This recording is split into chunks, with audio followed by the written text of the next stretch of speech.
오늘도 주님의 은혜와 평강이 여러분의 삶과 가정 가운데 충만하게 임하게 되기를 바랍니다. 오늘 우리에게 주신 하나님의 말씀 같이 나누겠습니다. 히브리서 11장 7절 말씀입니다. 신약성경 365면 히브리서 11장 7절 말씀.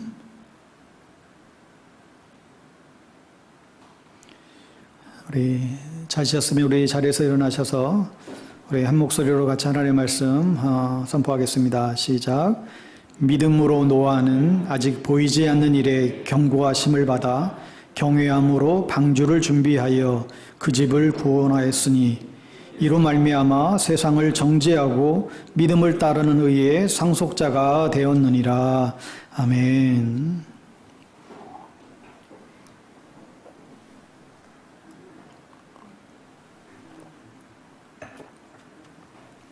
오늘은 슬기로운 교회생활 7번째 시간으로 홍수가 일어날 때 어떠한 믿음이 필요할까 이런 제목으로 하나님의 말씀 증거하겠습니다. 어느 통계를 보니까 인류 멸망이 일어날 10가지 원인, 인류가 멸망하게 되면 이 10가지 원인에 의해서 멸망할 것이다, 이렇게 분석해 놓은 것을 본 바가 있습니다. 100% 맞을 수는 없겠지만, 통계가 그렇다는 거예요. 마지막 제부터 보면 10번째는 핵전쟁이 일어나면 인류가 멸망할 건다. 9번째가 감마선 폭발인데, 이 감마선이 뭔가 하면 멀리 떨어진 우주에서 보내는 아주 강력한 이런 전자파래요. 근데 이게 폭발하면 이제 지구에 방사성이 노출이 되고 오존층이 소멸로 대멸망의 재앙이 올 것이다. 8번째가 인공지능이 발달해가지고 이 인공지능을 가진 기계들이 사람을 지배하면서 멸망을 가져오게 될 거다. 7번째가 이산화탄소죠. 이 많은 차들과 이 공장에서 내뿜는 이 탄소 배출이 심각한 지구 온난화를 지금 가져오고 있고 생태계를 파괴시키는 결과를 이제 이미 지금 가져오고 있죠. 그래서 요즘은 이 지구 오염의 그 주범인 이산화탄소를 줄이기 위해서 산림을 훼손하는 것을 최대한 멈추게 하고 숲을 가꾸고 화학재료를 사용을 줄이고, 또 그저께 뉴스 보니까 미국의 상하위원 공의 탄소 배출을 줄이기 위해서 탄소 중립 전기차에만 그 세금의 감세 혜택을 주겠다. 이것도 통과하는 것을 또한 볼 수 있습니다. 6번째는 기후변화죠. 급격한 기후변화로 인류는 멸망을 가져온다. 5번째가 환경오염이고, 4번째도 소행성 충돌로 지구가 망할 것이고, 3번째가 보니까 또 뜻하지 않게 꿀벌의 멸종이다. 지금 꿀벌들이 사라지고 있대요.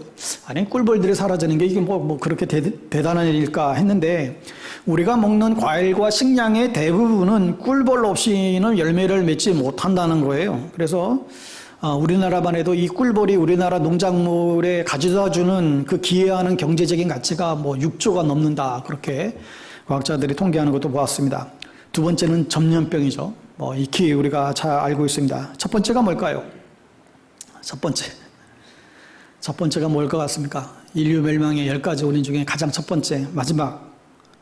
이것을 어떻게 조사했는지는 모르겠는데, 1, 2에다가 뭐라고 표시를 했는가 하면 아무도 모르는 시나리오라고 했어요.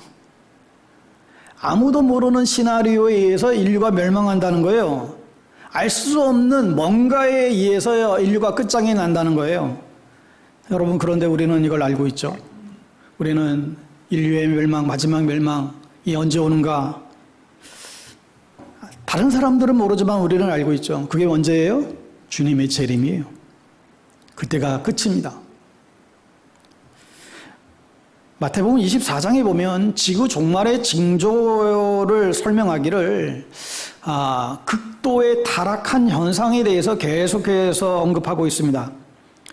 마태복음 24장 6절 이하에 계속 이런 말씀이 나와요. 난리와 난리 소문을 듣겠으나 너희는 삼가 두려워 말라. 이런 일이 있어야 하되 끝은 아직 아니니라. 민족이 민족을, 나라가 나라를 대적하여 일어나겠고 처처의 기근과 지진이 있으리니 이 모든 것이 이게 재난의 이게 시작에 불과하다. 예수님이 재림하시기 전에 이러한 그 상태를 계속해서 설명해 주고 있는 것입니다. 그러면서 그 후에 보면 온 세상에 복음이 전파될 것이고 거짓 선지자들이 일어나서 표적과 거짓 기적을 일으켜 보일 것이다. 또 39절에 보면 홍수가 나서 저희를 다 멸하길까지 깨닫지 못하더라. 그러니 돌이키지 않는다는 거예요. 누가복음 21장 11절에서도 처처에 큰 기근과 지진과 기근과 온역이 있겠고 또 무서운 일과 하늘로서 큰 징조들이 있으리라. 여러분 이외에도 뭐 전쟁, 화산 폭발, 해일 등등의 종말의 징조들이 계속해서 보여주고 있습니다.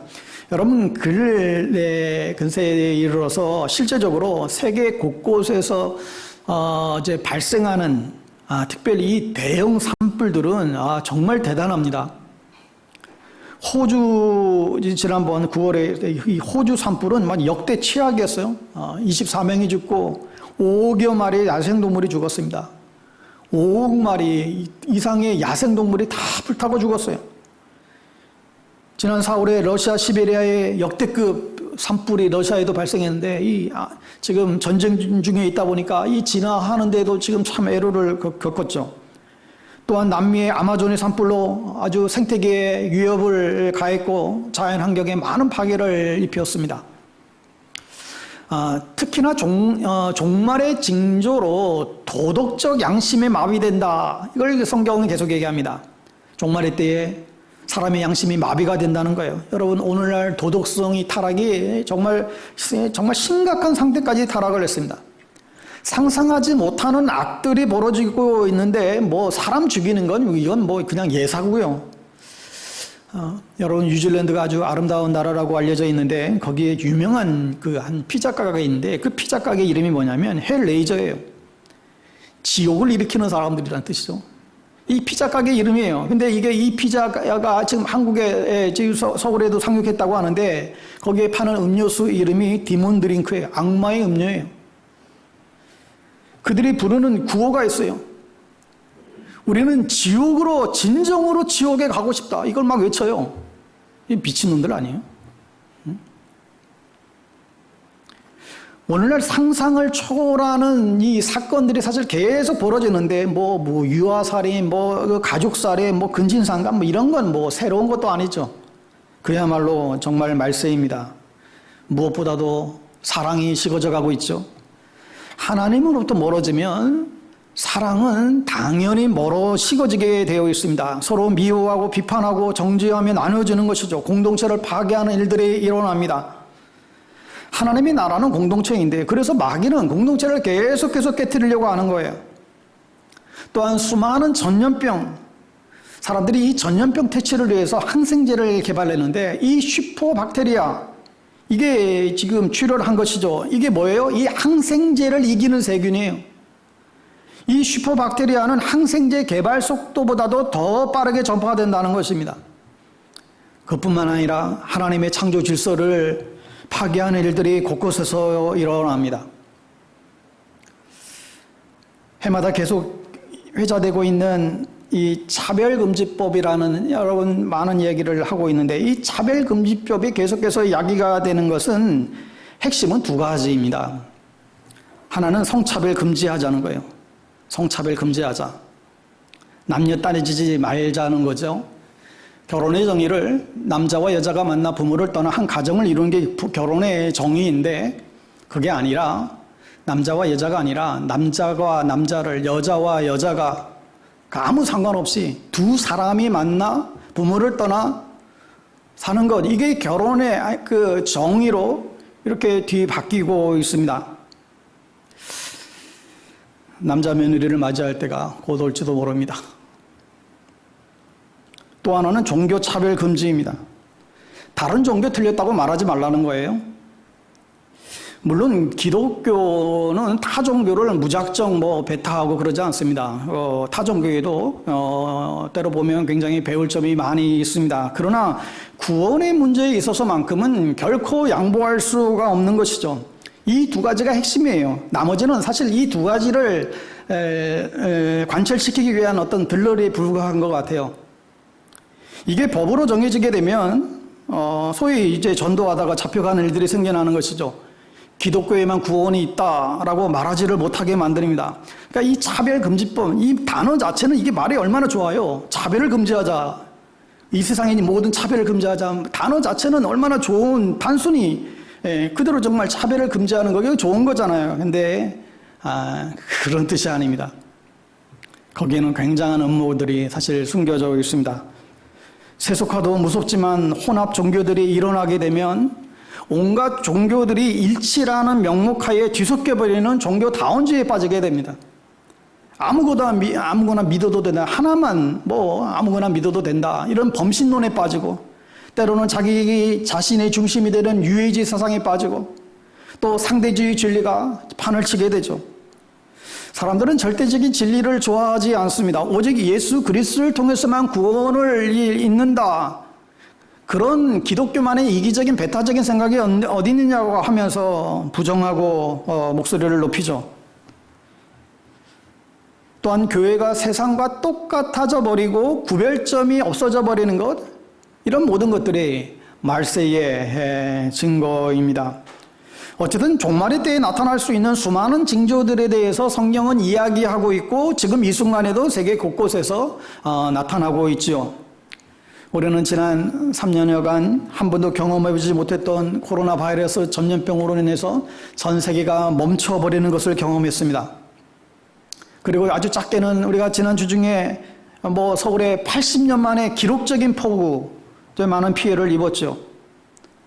그저께 또 백두산에도 산타태가 일어나서 관광객들이 도망가기에 바빴다고 합니다.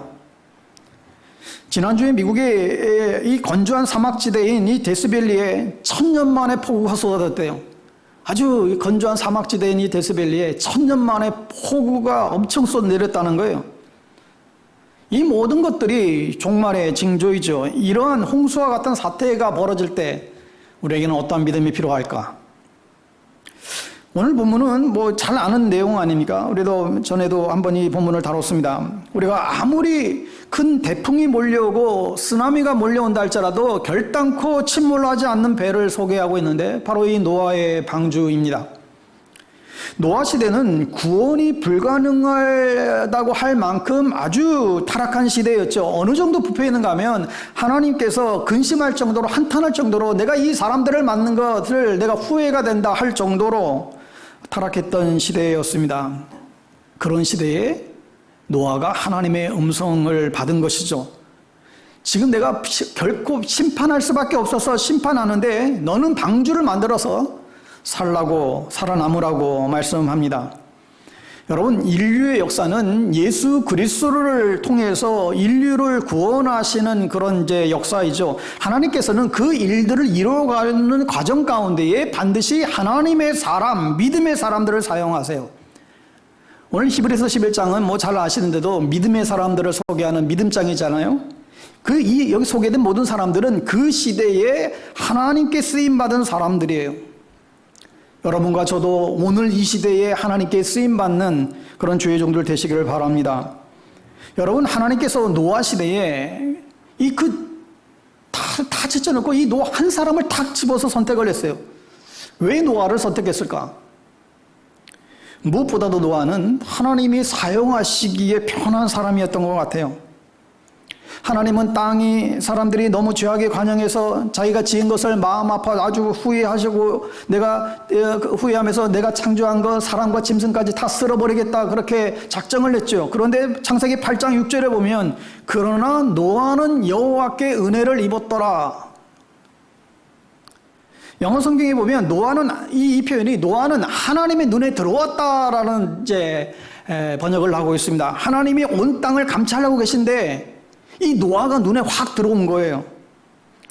여러분, 하나님은 우리의 어떠한 능력보다도 우리의 태도에 관심을 가지시죠.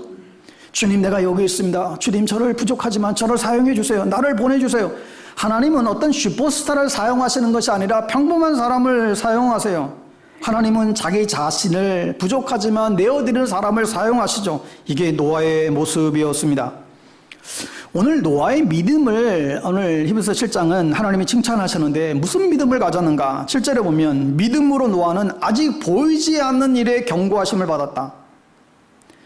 다시 말하면 노아는 지금 결코 설교 한번 듣고 홍수가 오겠지 이렇게 생각하고 끝난 것이 아니라 하나님이 이제 홍수가 임할 것이다 이 얘기를 듣고 그냥 한번 흘려버린 것이 아니라 진짜로 믿었기 때문에 방주를 준비한 것이죠.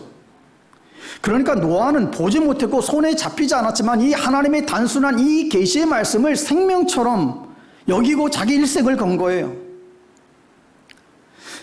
여러분, 우리가 지금 붙잡을 수 있는 것이 무엇이 있습니까? 정말 여러분이 살아가면서 여러분이 정말 붙잡을 수 있는 것이 있나요? 없어요. 정말 주님의 약속의 말씀밖에 없습니다. 그런데 이 약속의 말씀을 붙잡는 사람을 통해서 하나님은 놀라운 일들을 행하시려고 하십니다. 그러니까 믿음의 사람은 매 순간마다 절망이 올 때마다 두려움이 올 때마다 우리는 하나님께 우리는 늘 이런 고백이 필요한 것이죠. 우리는 하나님을 신뢰합니다. 하나님 나를 사용하여 주실 줄 믿습니다. 이게 위험한 일이지만 이게 저에게는 기회인 줄 믿습니다. 하나님 준비할게요. 이렇게 선포하며 나아가는 자들을 통해서 하나님 새 일들을 이루어 가세요. 이러한 믿음의 태도를 주님은 중요하게 여기는 것이죠. 여러분, 우리가 신앙생활을 해오면서 주님이 예수님의 죽음과 부활, 승천, 재림, 다시 오신다. 이 재림의 얘기를 한두 번 들으셨습니까? 그러나 진짜 이걸 듣고 진짜 믿는 사람하고 그냥 들은 사람은 틀리죠. 진짜 믿으면 움직이게 돼 있어요. 야고보서에 보면 행함이 없는 믿음은 죽음의 이름이라고도 말씀하셨는데 황성주 목사님의 암은 없다 이 책에 이런 재미있는 이야기를 소개합니다. 암에 걸린 사람은 두 가지 사람이 나온대요. 두 가지 반응이라는 거죠. 보통 암에 걸리면 나 나을 거야, 괜찮아, 나 나을 거야, 이겨낼 수 있어. 그렇게 자신이 나을 거라고 얘기하면서도 실제로는 안 믿는데요. 그런데 몸에 암이 퍼지는데 진짜로 난 나을 거야, 난 정말로 나을 거야, 이런 사람은 이제 막 움직이기 시작한다는 거예요. 어떻게 움직인가 하면 무슨 약초라도 어떤 음식을 먹어야 되는지 암을 어떻게 이겨내는지 하여튼 부지런히 연구하기 시작한다는 거예요. 그러나 나는 나을 거야 하면서도 속으로는 내가 이제 이러다가 죽겠지. 이러한 사람은 절대로 아무것도 안 한다는 것입니다. 여러분, 그래요. 내가 마지막 시대를 살아가고 있구나. 우리가 앞으로 대환란이 지금 오겠구나. 죽음 다음에는 반드시 심판이 있겠구나. 이것을 정말로 믿는 사람은 그대로 있을 수가 없죠. 그날을 준비한다는 거예요. 노아는 이런 점에서 우리에게 강력한 도전을 해주고 있습니다. 왜요? 그는 믿었어요. 그 당시는 비가 한 방울도 안 오는 그런 상황이었잖아요. 근데 세상의 전 세계를 덮을 수 있는 홍수가 이 햇빛이 쨍쨍거리는 이 날에 온다니 논리적이고 합리적인 사람은 그걸 누가 믿을 수가 있겠어요? 그런데 그는 하나님이 말씀하실 적에 그 말씀 하나에 자신의 인생을 걸어요. 그 모습을 보고 하나님이 노아를 향해 박수를 친 것이죠. 그러니까 노아는 믿음으로 아직 보지 못하는 일에 경고하심을 받아서 120년 동안 그 배를 산 위에서 지은 것입니다. 여러분, 믿음은 자기 확신이 아닙니다. 내가 이번에 꼭 성공할 거야. 내가 이번에 꼭 기도응답을 받을 거야. 여러분, 꼭 그렇지도 않아요. 하나님은 내가 이 일에 성공하기를 원치 않을 수도 있어요. 내가 기도하는 것이 응답되지 않을 수도 있어요. 하나님이 원하지 않을 수도 있다는 거죠.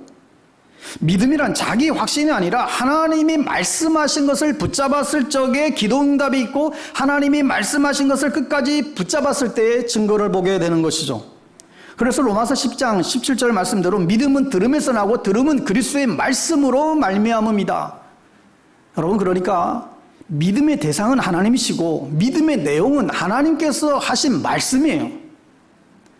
우리가 믿는다 할 때 뭘 믿느냐? 자기 확신과 자기 감정을 믿는 것이 아니라 자기 느낌을 믿는 것이 아니라 이 기록된 하나님의 말씀, 하나님의 행하신 일, 이 말씀을 믿는 거죠. 이게 믿음의 내용이에요. 하여 우리는 이 두 가지를 이해하셔야 돼요. 첫 번째는 여러분 정말 우리에게 이 성경이 있다는 것이 얼마나 감사한지 모릅니다. 만약에 우리에게 이 성경이 무너진다면 우리 인생은 다 무너지는 거예요. 우리가 붙잡을 게 없어요. 여러분이 무슨 논리를 붙잡겠어요? 여러분이 무슨 생각을 붙잡겠어요? 여러분의 똑똑함을 찾겠습니까?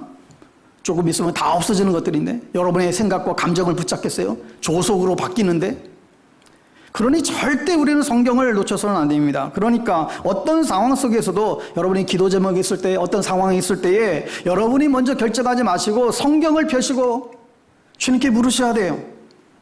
하나님은 우리에게 가장 좋은 것을 준비하시고자 예비하시는데 우리가 주의 말씀 앞에 순종하여 기다릴 때 여러분, 하나님은 침묵하신다고 생각하세요? 결코 그렇지 않습니다. 반드시 우리에게 가르쳐 주세요. 여러분은 기다릴 줄 알아야 돼요. 여러분이 먼저 판단하고 우리가 막 움직이면 안 돼요. 여러분이 결정하면 여러분이 책임지셔야 됩니다. 그러나 하나님께 의탁하면 하나님이 책임지세요. 하나님의 뜻이 무엇입니까? 제가 순종할게요. 우리가 순종으로 나아갈 때에 우리의 미래를 다 알고 계시는 우리의 인생의 주권자 되신 하나님께서 우리를 가장 최상으로 합력하여 선을 이루시는 것을 우리에게 보여주시고 우리가 하나님께 적은 순종이지만 그 적은 순종이 우리의 삶에 엄청난 열매를 가져다 주는 것을 경험케 하십니다. 그러니까 우리의 진정한 믿음은 어디에서 나오느냐? 우리의 인생을 어떻게 걸 수 있느냐? 주님이 말씀하실 적에 가장 그게 적합한 거예요. 우리가 하나님의 약속의 말씀에, 그 약속의 말씀에 순종하여 나아갈 때 기적은 일어나게 됩니다. 하여 진정한 믿음은 기다릴 줄 알아야 돼요. 주님이 말씀하지 않으면 그냥 가만히 계세요. 꼼짝만 해야 돼. 비가 오면 그냥 가만히 계세요. 그냥 먼저 뛰어나갔다가 앞서 오는 비까지 맞는다니까요. 하나님이 진짜로 침묵하실까? 우리 하나님은 결코 그런 하나님이 아니십니다. 여러분, 기독교와 다른 종교의 차이가 뭐예요? 다른 종교에는 하나님이 안 계세요. 기독교는 반드시 하나님이 우리 인간들을 찾아와 주셔서 말씀하십니다. 영국 고아의 아버지인 이 조지 물러를 우리가 잘 아시는데 그는 굉장한 믿음의 사람이잖아요. 그는 주변의 사람들에게 어떤 말도 안 해요. 수천 명의 고아를 먹여 살려야 했어요. 그러나 그는 믿음으로 무릎 꿇고 하나님, 이 수천 명의 이 고아들을 어떻게 먹여 살릴까요? 오직 하나님께만, 사람에게 구하지 않고 하나님께만 구했는데 여기저기서 수백 수천만의 헌금들이 계속해서 막 보내지는 것이죠. 그래서 그 수많은 그 고아들을 다 먹여 수가 있었습니다. 왜 그래요? 그가 믿음으로 무릎 꿇고 사람에게 매달린 것이 아니라 정말 하나님만을 믿고요. 그랬더니 진짜 하나님이 그 일을 행하시잖아요. 그의 간증 가운데에 그가 정말 수많은 사람들을 전도했는데, 평생을 정말 많은 사람들을 전도했는데, 특히 이 두 사람을 위해서 정말 오랫동안 전도했는데 끔찍도 안 하더래요. 한 사람은 무려 35년 동안 기도했고 한 사람은 27년을 그 사람을 위해서 기도했대요. 총 62년이에요. 두 사람을 위해서 쉬지 않고 기도했는데 결국은 예수를 안 믿대요. 그런데 그가 죽은 다음 이후에 두 사람이 다 예수를 믿게 됩니다. 여러분, 그러니까 믿음은 그런 거예요. 믿음은 내가 믿었다고 해서 때로는 지금 당장 나타나지 않지만 하지만 끝까지 믿어야 하는 것이죠. 그러니까 노아는 한 번도 비가 오지 않는데 우른식으로 따지면 아니 무슨 이 비구름이 오던가 무슨 사인이 있어야 되는데 하나님 뭔가 좀 보여주셔야 되지 않겠어요? 아니 지금 이 쨍쨍한 이 날에 전 세계를 물로 심판한다니 아니 좀 증거를 좀 보여주세요. 얼마든지 순종하더라도 얼마든지 그렇게 따지고 묻고 그러면서 순종할 수 있을 것 같은데, 그러나 노아는 그러지 않았어요. 내가 말씀하신 대로 믿겠다는 거예요. 하나님이 자기에게 무슨 말씀을 하든지 하나님이 나에게 명하신 것 그대로 다 준행하겠다는 거죠. 그 과정 속에서 수많은 충돌과 비난과 조소와 어려움들이 있었지만 그는 하나님께 순종해서 그 배를 완전히 지었을 때 그 결과 온 가족들을 구원하고 새로운 인류의 시작을 가져오게 했습니다. 여러분, 마지막 오늘날 이 시대도 똑같아요. 주님이 이 땅에 다시 재림하시고 이 심판의 때가 임한다고 한다면 우리는 노아처럼 이 심판의 날을 우리는 준비하고 살아가야만 합니다. 여러분이 정말 주의 재림을 믿고 심판을 믿는다고 한다면 그것을 오늘 준비하면서 우리는 살아갈 수 있어야 되죠. 안 믿으면 그냥 설교 한번 듣고 끝나는 거예요. 어쩌면 인류 역사상 가장 중요한 이 시대에 우리를 하나님의 자녀로 불렀는데 앞으로 이 종말의 때에 정말 재림을 준비하는 믿음의 사람이 될 수 있도록 생을 걸고 예수를 위해 살아가도록 준비하는 것이 진짜 믿음인 것이죠. 여러분, 마지막 시대일수록 착한 사람이 아니라 강한 사람이 되셔야 합니다. 목회도 보니까요, 그저 마음만 착해가지고 신학교 졸업해서 강단에 서면 감당을 못하는 것 같아요. 목회도 사실 정말 때로는 죽기 아니면 살기와 같은 야성이 필요하고 그런 좀 깡단이 있어야 마귀의 공격도 물리치고 다양한 성도들의 휩쓸리지 않고 목회를 잘하는 것 같아요. 저는 착하기만 해가지고 강해야 되는데. 여러분, 교회도 평안한 시대는 그저 모든 게 그냥 은혜롭게 지내면 돼요. 그냥 평안한 시대는 그냥 모든 게 다 그냥 은혜롭게 지내면 돼요. 그러나 지금은 종말의 시대예요. 교회도 얌전히만 있으면 다가올 시대를 대비하지 못합니다. 그래서 교회도 보니까 너무 얌전한 분들만 모여 계시면 뭐 야성이 없는 거예요. 소위 말하는. 기도도 그냥 다 그냥 흐물흐물하고 그냥 금식도 안 하고 뭐 이게 막 이런 게 없어요. 그런 의미에서 앞으로 교회는 유람선이 아니라 항공모함이 되어야 한다. 교회는 병원보다도 훈련소가 되어야 된다. 우리끼리 모여 친교하고 교제하는 거 소중하지만 동시에 세상에 나가 끊임없이 있는 그 영적인 전투에서 승리하도록 훈련시켜야 된다.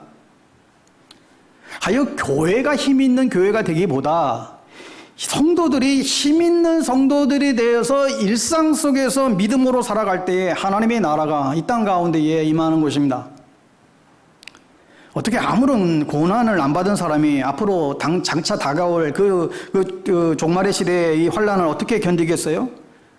평소에 운동을 열심히 하고 피트니스를 다니면서 몸을 관리하고 근육을 키우고 뭐 이런 사람은 싸움이 붙어도 평소에 그 몸을 단련시키면 운동을 계속했던 사람 그래도 뭔가 상황이 생기면 깡으로라도 싸우잖아요. 그러나 평소 아무런 훈련이 되어 있지 않으면 싸울 엄두조차 내지 못하는 것이죠. 그러니까 마귀는 호시탐탐 우리를 무너뜨리려고 기회를 엿보고 있는데, 그러니까 우리가 너무나 나태하거나 방만하게 살아선 안 된다는 것입니다. 운동선수가 그냥 편안하게 그냥 훈련 받으면 어떻게 경기에서 승리할 수 있겠습니까? 그러니까 훈련을 각오하고 덤벼야 뭐 그런 사람이 해도 하는 것이지, 그냥 뭐 훈련을 안 받으려고 하고 요령만 피우는 사람이 무슨 성장이 일어나겠어요? 마지막 때를 준비하는 사람은 일단은 그런 강인함이 필요한 것입니다. 우리의 가장 큰 문제는 안일함이 있어요. 사도 바울이 자기 자신을 날마다 쳐서 복종시켰듯이, 운동선수들이 자신의 몸을 더욱 쳐서 훈련하듯이 우리의 믿음의 사람들도 더욱 영적으로 강해지도록 훈련해야 한다는 것입니다. 여러분, 갈수록 세상은 예측할 수 없는 수많은 사건과 사고들이 더 벌어질 것인데 더 좋아지지는 않습니다. 세상은 이제 더 꺼져갈 거예요. 응? 우리가 역대급 폭풍이다, 뭐 역대급 뭐 이런 표현을 쓰는데, 앞으로 계속해서 역대급을 갈아치우는 최악의 재앙들은 계속해서 일어날 거예요. 여러분, 어떻게 준비하시겠어요? 이제 그 뭐고 미국 경제가 좋아지고 한국 경제도 좋아지겠지. 근데 많은 이들이 그렇지 않대요. 우크라이나 전쟁을 시작으로 더 큰 전쟁으로 확대될 수 있습니다. 최근에 보니까 소련이 이란으로부터 엄청난 무기들을 다시금 막 다 사들이고, 뭐 이런 뿐만 아니라 뭐 당장 우리 주변에 정말 한 번도 과거에 없었던 우리가 감당하지 못할 자연재해들이 계속해서 밀려오고 결코 안심할 수 없습니다. 마태복음 24장 13절 말씀에 그러나 끝까지 견디는 자는 구원을 얻으리라. 왜 견딘다는 이 표현을 했을까요? 환난과 시련과 이 핍박이 오면 견디기 어렵기 때문에 정말 우리가 이 종말의 시대에 이 마귀의 유혹에 공격에 미혹당하지 않도록 우리가 신앙의 길에서 떠나는 일이 없도록 인내하며 영적인 안일함에서 벗어나 더욱 강한 용사로 훈련되어져야 하는 것입니다. 또한 오늘 노아는 믿음으로 방주를 예배했는데, 노아가 장차 임할 홍수 심판에 대해서 듣고 경외함으로 방주를 준비해야 했다. 그러니까 홍수가 들어온 게 아니라 하나님을 경외하는 거룩한 두려움이 필요한 거예요. 하나님을 경외하는 거룩한 두려움, 하나님을 두려워하고 경외하는 마음이 있었기 때문에 하나님 말씀에 순종할 수 있었던 것이죠. 사실 우리에게 가장 큰 두려움은 암이 아니죠. 비즈니스 실패가 아닙니다. 가장 큰 두려움은 무슨 가정이 어려워지는 게 아니에요. 가장 두려움은 사실 여러분 정말 예수 안 믿는 자는 하나님 앞에 선다는 사실이죠. 심판주 앞에 선다는 거예요. 예수 안 믿는 자들은 영원한 지옥에 가는 거예요. 마태복음 10장 28절 말씀대로 몸은 죽여도 영혼은 능히 죽이지 못하는 자들을 두려워하지 말고 오직 몸과 영혼을 능히 지옥에 멸하시는 자를 두려워해라. 우리의 육체는 쇠퇴하고 우리의 육체는 뭐 죽을 수가 있지만 정신과 마음까지 우리의 모든 존재를 멸하실 수 있는 하나님을 두려워하라. 그러니 예수를 안 믿는 분들은 심판대에서 지옥에 떨어질 것을 사실 두려워하셔야 됩니다. 이번에 신림동 반자에 살던 일가족 그 세 분이 참 참변을 당했는데 참 그 뉴스 보면서 더 안타까웠던 것은 물이 지하에 차게 되자 소방관들이 막 동원 다 돼도 어찌 해볼 방법이 없는 거예요. 응? 창문틀 겨우 뜯어냈지만 뭐 구해낼 방법이 없어요. 여러분, 마지막 재림의 날은 믿는 자들에게는 구원의 날이지만 안 믿는 자들에게는 심판의 날이에요. 그때는 이미 늦어요. 그러니까 안 믿는 이들이 이런 얘기를 하면 비웃다가 주님 오실 때 참변을 당하게 될 것이죠. 그렇다면 예수 믿는 사람들은 뭘 두려워해야 됩니까? 반면에 예수 믿는 사람들은 우리는 뭘 두려워하게 됐어요? 하나님 앞에 이 거룩한 두려움이 있어야 되는데, 예수 믿는 이들은 우리는 뭐 예수 믿고 구원 받았으니까 지옥은 안 가겠지만 우리는 주님의 심판대에서 분명히 주님이 우리 가운데 물으실 거예요. 내가 너를 구원하고 성령을 보내주고 너의 일생에 영원토록 너와 함께 하셨다고 분명히 약속해 줬는데, 내가 너에게 허락한 너의 시간과 물질과 재능과 건강과 젊음과 모든 것을 주를 위하여, 하나님의 나라를 위하여 과연 무엇을 준비했냐고. 이 질문에 저와 여러분은 피할 수가 없을 것입니다. 그러니까 우리가 주님 앞에 갔을 때 주님이 너 뭐 하다 왔느냐? 너 30년을 예수님을 믿었다고 왔다는데 그동안 뭐 했니? 너희 자식 먹여 살리는 거 말고 하나님 나라를 위해서, 복음을 위해서, 정말 영혼들을 위해서, 교회를 위해서 뭐 했니? 그게 진짜인데, 이 세상의 것은 사실 대단한 게 없어요. 예수 믿고 천국은 가겠지만 정말 아무것도 우리가 안 하고 주님의 심판대 앞에 서면 우리가 얼마나 부끄러울까. 그러니까 노아는 이 심판의 주님을 믿었으니까 120년 동안 무려 그 메마른 산 위에서 망치를 두들리며 계속해서 방주를 짓는 거죠. 주변 사람들이 다 저 또라이 아니야 비난하고 조랑해도 아무런 문제가 되지 않았어요. 여러분의 방주는 무엇입니까? 뭘 준비하고 계세요? 살다가 죽으면 다 끝나는 거예요? 결코 그렇지 않습니다. 분명히 주님은 우리가 마지막 날에 하나님 심판대 앞에 우리가 서게 될 때에 여러분에게 너는 뭘 준비했냐고 물으면, 우리 교회에 뭘 준비했냐고 물으면 그냥 뭐 특별히 큰 어려움 없이 살고 왔어요. 그러면 되는 건가요? 그렇지 않아요. 방주를 예배했다는 말은 믿음으로 미래를 봤다는 거잖아요. 지금 눈에는 보이지 않지만 믿음으로 받아들이니까 하나님이 지금도 이 세상을 지금 어떻게 다스리고 일하고 계신지 보이기 시작하는 거예요. 우리가 뭘 준비해야 될지 하나님을 보여주시는 것이죠. 그런데 이것은 순종하는 자들에게만 보여주세요. 이 마지막 시대 가운데, 이 어려운 시대 가운데에 우리가 어떤 준비를 해야 될지 이것은 모두에게 보여주는 게 아니라 하나님의 말씀에 순종하고자 하는 자들에게 보여주십니다. 여러분, 이것은 여러분이 앞으로의 이 인생의 키가 열리려면 이 부분이 반드시 여러분 체크하셔야 됩니다. 그래서 방주를 예비했다고 했는데 이 마태복음 24장에 보면 주님의 재림의 때와 노아의 방주 때가 똑같다 하는 거죠. 그러니까 이걸 보면 지금 시대가 언제인지 모르겠지만 주님의 이 재림의 때와 아주 가까웠구나 우리가 충분히 알 수 있습니다. 그 중에 하나가 뭐냐면 우리의 무관심이죠. 마태복음 24장 38절에 보면 홍수 전에 노아가 방주에 들어가던 날까지 사람들이 먹고 마시고 장가들고 시집가고 있으면서, 이게 뭐예요? 매일매일 그냥 습관대로 살고 있다는 거예요. 그냥 세상 사람들처럼 그냥 육적으로 즐기고 파티하고 좋은 집 살고 그냥 육신의 안위만을 목적으로 살았다는 거예요. 이게 아니라는 거예요. 여러분, 미용실에서 아줌마들 하는 이야기를 들어보세요. 무슨 얘기를 하나? 직장에서 동료들이 하는 얘기를 들어보세요. 무슨 얘기를 하나? 뭐 여러 가지 삶에 필요한 이야기들을 할 수 있겠죠. 그러나 영적인 얘기는 없습니다.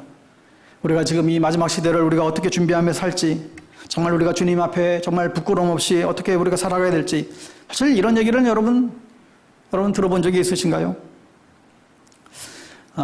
JYP의 가수 그 박진영 씨 있잖아요. 이 박진영 씨에 대한 뭐 여러 가지 이제 구원파에 관련된 이야기 때문에 뭐 강단에 사기가 좀 그런데 어쨌든 이분이 그 전에 초기에 노래 가운데에 많은 사람들이 그 공감을 주었던 이제 그 노래가 있어요. 가사가 있는데 이 노래 아세요?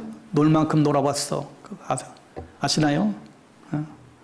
난 놀 만큼 놀아봤어. 난 놀 만큼 놀아봤어. 막 그런데 이거 몇 번 듣고 왔는데 못 하겠네. 근데 가사 보세요. 나 놀 만큼 놀아봤어. 나 놀 만큼 놀아봤어. 왠지 몰랐어. 뭐 때문에 열심히 살지. 돈을 벌어서 어떻게 써야 하는 건지 둘러보았어. 무엇으로 나를 채울지. 먹고 먹어도 왜 계속 배가 고프지. 난 놀 만큼 놀아봤어. 또 벌 만큼 벌어봤어. 결국엔 또 허전했어. 언제나 그때뿐이었어. 이런 날 어서 구원해줘. 베이비 제발. 눈 감을 때 두렵지 않기를, 눈 감을 때 웃을 수 있기를, 내가 어디로 가든지 알면서 내딛는 힘찬 발걸음으로 살기를. 브리짓 세븐이 제발 나를 구원해줘. 이게 뭐예요? 세상의 것 아무리 추구해도 결국은 허망하다는 거예요. 내 영혼을 채워주지 못했다는 거예요. 이 영혼의 이 목마름을 노래하는 것이죠. 이런 날 어서 구원해줘. 베이비가 아니라 예수가 돼야죠. 전도서 고백대로 이 세상의 것을 다 가져도 헛되도다. 결국 주님 앞에 갔을 때, 우리가 심판대 앞에 섰을 때, 그 누가 표현한 대로 뭐가 중요한디? 영생을 소유한 자로 살아가야 하는 것이죠. 우리가 돈 벌고 출세하고 그거 말고요. 정말 나를 위한 삶에서 정말 주님을 기뻐하시는 삶으로 영원한 하나님의 나라에 대한 소망을 가지고 살아가야 합니다. 그러나 예수를 모르는 이들은 이걸 모르는 것이죠. 사람들이 먹고 마시고 장가들고 시집가고 이것은 단순히 그냥 평범한 우리의 삶을 지금 표현한 것이 아니라 이건 타락을 얘기하는 거예요. 가정의 타락을 말하는 것입니다. 극히 일상적인데 하나님을 배제해버리고 내가 주인 되어서 하나님 필요 없고 내가 알아서 산다는 거예요. 자기가 알아서 자기 인생 즐기면 그냥 자기가 산다는 거예요. 그런데 그 끝은 멸망이라고 성경은 경고하고 있습니다. 홍수가 나서 그들이 다 멸하기까지 깨닫지 못하였으니 인자의 임함도 이와 같으니라. 사실 어떻게 보면 이 시대는 이제는 방법이 없는 것 같아요. 정말 이제 주님이 오셔야 돼요. 주님이 오실 때가 가까이 온 것 같습니다. 어느 친구가 이번에 막 홍수 막 온 거 보고 그냥 무심코 그냥 진짜 말세네. 정말 주님이 오셔야 되겠네. 한번 세상을 다 갈아엎어야 되겠네. 그런 표현을 하던데. 그렇다면 여러분이 정말 주님의 죄를 믿는다면 여러분이 정말 신랑 대신 예수 그리스도를 맞이하는 거룩한 신부로서 무엇을 준비하시겠습니까? 여러분이 앞으로 우리의 삶에 예상치 못할 많은 어려움이 몰려오는데 그냥 편안하게만 신앙생활 한다고 한다면 결코 그 환난의 딸을 못 이겨낼 것입니다. 여러분과 제가 세상에 아무리 썩어간다 해도 세상의 풍파에 우리가 휩쓸리지 않는 것이 아니라 정말 우리가 받은 이 복음이 어떻게 해서 받은 건데 정말 하나님의 흠없는 의로운 자가 우리가 되길 원하는 것이죠. 정말 이 십자가의 은혜를 붙잡고 우리가 살아가기를 원하는 것입니다. 여러분 교회에서는 예배를 드리지만 사실 교회 밖을 떠나는 순간 세상에 나가면 세상과 그냥 다 동화되어져 살아가고 있는 사실 오늘날 현실적인 이 현실 속에서 정말 우리가 세상 사람들과 구별된 그런 삶을 정말 살기로 결단했으면 좋겠습니다. 또한 이 시대가 종말의 때임을 알 수 있는 것은 영적인 무지죠. 오늘날 이 시대가 지식이 발달하고 또 테크놀로지가 대단하고 스마트폰 하나면 이제 못하는 게 없어요. 예? 정말 이 스마트폰은 정말 대단한 기계인 것 같아요. 이제 은행 갈 일도 없었고 저마다 편하게 사는 데에 관심이 있어요. 어떻게 하면 더 재미있는 데에 관심이 갔습니다. 어느 부부가 자기네 집을 소개하면서 자기네 집은 한강인데 내다 보이는데 자기네 집 베란다 창가를 딱 열면 한강이 그냥 딱 뷰가 너무나 좋다는 거예요. 그래서 그 베란다에 아주 고급 테이블을 또 의자를 다 세팅해 놓고 저녁마다 밤마다 부부가 와인잔을 다 기울이면서 그렇게 산대요. 어쩌라고.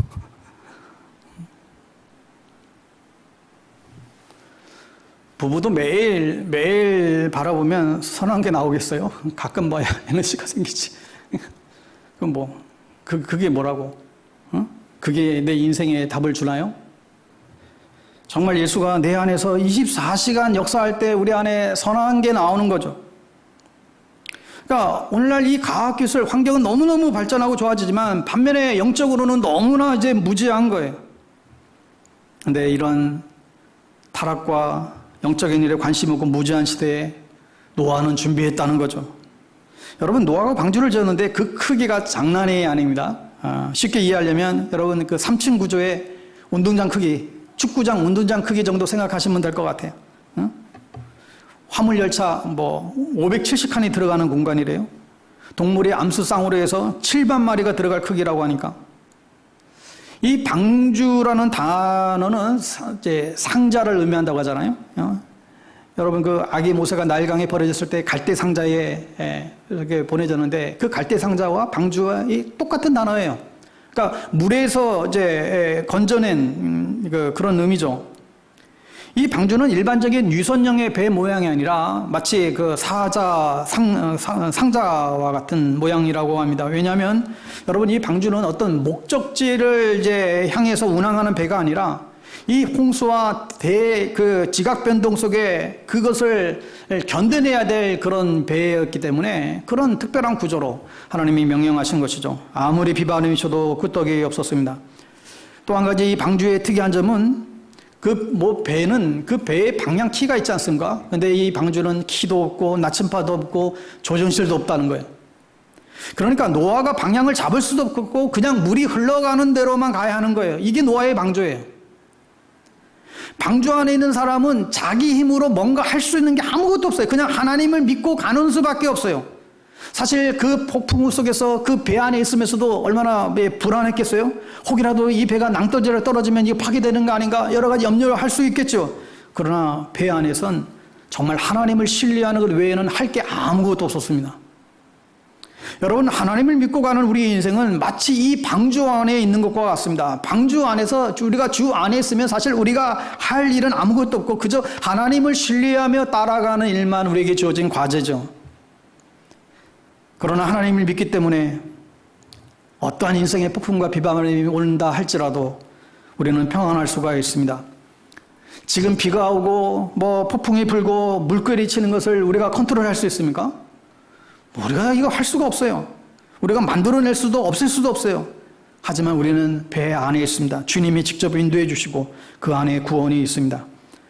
사랑하는 여러분, 혹 여러분이 병들거나 사업이 어렵든지 가정에 문제가 생겨서 어떤 두려운 마음이 있으세요? 그럴 때 우리가 할 일은 두려워하는 것이 아니라 하나님을 신뢰하는 데 있습니다.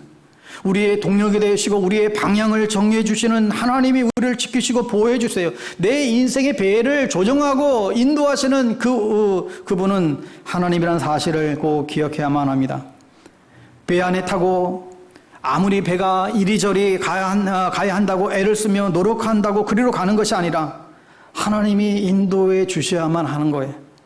물결이 쳐서 저쪽으로 흘려가니까 이거 잘못되면 어떡하나 조바심 낼 것이 아니라 그냥 믿고 가는 거예요. 그러면 놀랍게도 하나님이 우리 인생을 가장 최선으로 인도하십니다. 이 배는 하나님이 조종하시기 때문에 엔진도 필요치 않아요. 하나님이 조종하시기 때문에 굳이 밖을 내다볼 필요도 없어요. 나중에 방주 밖에 있던 모든 동식물들은 다 죽었잖아요. 그러나 이 방주 안에 있었던 이 노아와 그의 가족 8명 또 모든 동물들은 1년이 지나고 나서 방주문을 열고 나왔을 때 방주 안에 있는 사람들만 다 살아남았다는 사실을 기억하십시오. 방주 안이 가장 안전한 곳입니다.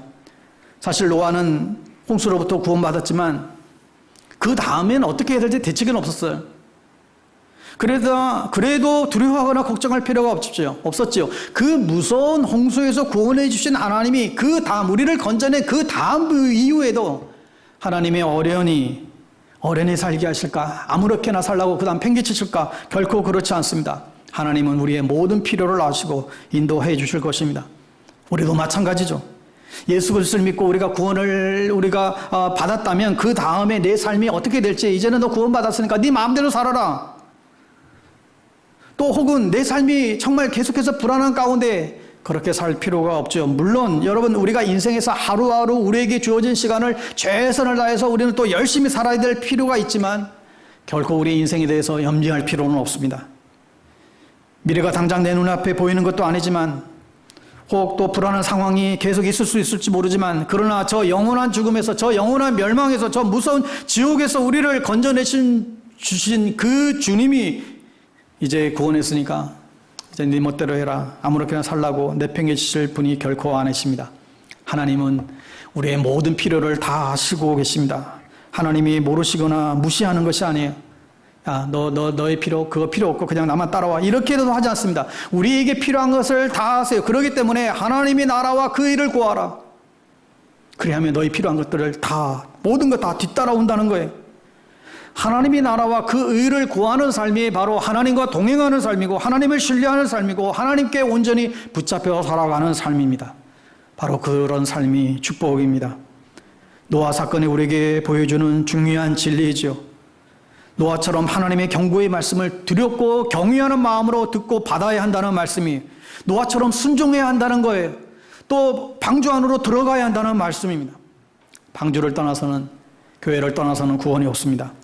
그런데도 말세의 사람들은 먹고 마시고 장가들고 시집가는 일이 바쁘기 때문에, 밭을 사고 소를 사고 사업하는 일이 바쁘기 때문에 예수님이 경고했어요. 사람들이 방주 안으로, 교회 안에 들어오지 않는다고 예수님이 미리 알고 경고했습니다. 하여 심판을 믿는다 하면서도 대비를 하지 않는다면 그건 정말 믿는다고 볼 수가 없죠. 마태복음 24장 44절에 이러므로 너희도 준비하고 있으라. 생각하지 않을 때 인자가 올 것이다. 하나님이 왜 우리에게 시와 때를 알려주지 않았을까? 항상 준비하라고. 항상 준비하라고. 주님의 재림의 날짜에 관심을 갖기보다 재림에 합당한 그 삶을 살아야 하고, 하나님의 심판 앞에 설 것을 준비하며 대비하며 살아가야 할 것입니다. 심판을 대비한다는 것은 그런 의미죠. 무엇보다 그날을 염두에 두고 살아가는 거예요. 그리고 또 심판날을 위해서 저축해야 돼요. 뭐예요? 심판날을 우리가 저축한다. 다시 말해서 상급을 쌓는 삶을 살아야 됩니다. 심판날에 인정받는 것이 뭘까요? 그건 주님을 위해서 사는 삶이에요. 나만을 위한 삶에서 주님을 위한 삶으로 바꿔야 됩니다. 이것이 심판날을 위해 저축하는 삶입니다. 여러분의 지금 영적인 예급은 얼마나 되십니까? 초라한 구원이 아니라, 부끄러운 구원이 아니라 영광스러운 구원이 우리 모두에게 임하게 되기를 바랍니다. 사랑하는 여러분, 아무리 세상이 혼란스럽고 풍파가 닥친다 할지라도 두려워하지 마십시오. 하나님의 말씀이 우리의 보증이 되십니다. 하나님은 우리의 피난처시요 힘이시요 환난 중에 만날 큰 도움이시다. 우리가 이 하나님의 약속의 말씀을 받는 사람으로서 결코 우리의 삶에 예기치 못했던 홍수가 닥치고 풍파가 닥친다 할지라도 두려워하지 마십시오. 하나님이 내 인생의 조정자가 되십니다. 내 삶에 엔진이 없어도 하나님의 배는 하나님의 뜻대로 가게 되어져 있습니다. 하여 우리가 돌아갈 영원한 하나님의 나라, 하나님의 집을 생각하며 살아가십시오. 하나님의 심판 앞에 부끄러움이 없는 삶을 위해서 살아가십시오. 노아처럼 말씀과 기도로 하나님과 동행하며 살아가십시오. 노아처럼 온전히 주님을 따르십시오. 주님을 따르는 자는 자신의 스케줄을 주장하지 않습니다. 주님이 말씀하시면 그냥 아멘하고 순종하며 따라가는 것이죠. 종말의 시대를 살아가는 저와 여러분들이 언제든지 주님 맞이할 수 있는 이 방주를 준비하시고, 혼란한 시대일수록 더욱더 우리가 영적으로 깨어 있어서 이 주님의 재림의 날을 믿음으로 우리가 받아들이고 그날을 준비하는 저와 여러분 다 될 수 있기를 주의 이름으로 축복합니다. 기도하겠습니다. 살아계신 주님, 우리가 앞을 내다볼 수 없는 이 홍수의 시대 속에서 끝까지 믿음의 방주를 준비하기를 원합니다. 예수 그리스도를 만날 순간을 기대하며 우리의 삶을 고쳐가고 우리의 남은 그 생애를 하나님을 경외하며 그 심판날을 준비하며 살기를 원합니다. 이 어려운 시기에 믿음으로 미래를 준비하게 하시고, 하나님이 공급하시는 기적의 손길을 경험케 하시고, 이해되지 않은 상황 속에서도 주님을 신뢰하는 저희들 될 수 있도록 인도하여 주시옵소서. 여기에 모인 모든 주의 성도들에게 은총을 베풀어 주셔서 이 힘든 시대에 더욱 굳센 믿음과 견고한 믿음으로 승리하게 하여 주시옵소서. 예수님의 이름으로 기도드리옵나이다. 아멘.